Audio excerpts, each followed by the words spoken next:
time.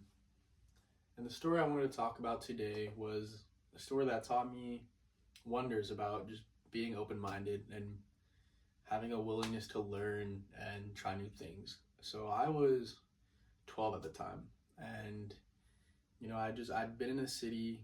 I lived in a city that I lived in for 5 years. I had really good friends, really just a good solid foundation. And then one day my parents decided that it was in our best interest to move somewhere else.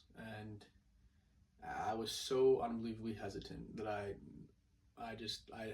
said no, I wasn't going. I was willing to give up my family to stay where I was. Obviously, those are the thoughts of a 12-year-old. I would never actually give up my family, but as a 12-year-old, I genuinely thought it was in my best interest to tie myself to a palm tree in our backyard and not go with our family. And of course, obviously, I ended up going. I was 12 years old. I wasn't going to support myself, but I ended up going.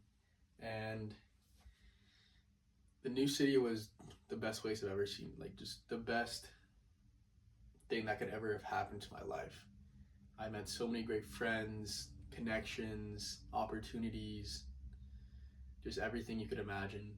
And to this day, it's still home. And if I could go back to my 12-year-old self, I think I would try to talk some sense into him.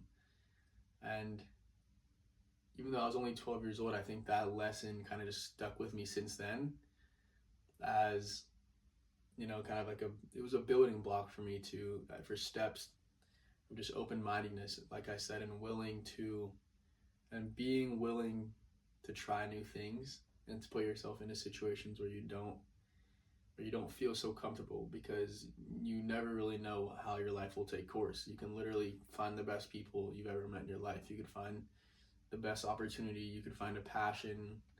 You could find anything. And back then, I didn't know that, as most people don't. Most people are complacent. They love to stay. They like comfortability. But I think life is about meeting new connections, meeting new people, and just adding to your repertoire of life as a whole. And I think being able to learn that, obviously I didn't learn it immediately when it happened at 12, but being able to look in retrospect of how much good that did to my life, I think was a lesson, and I really stuck with me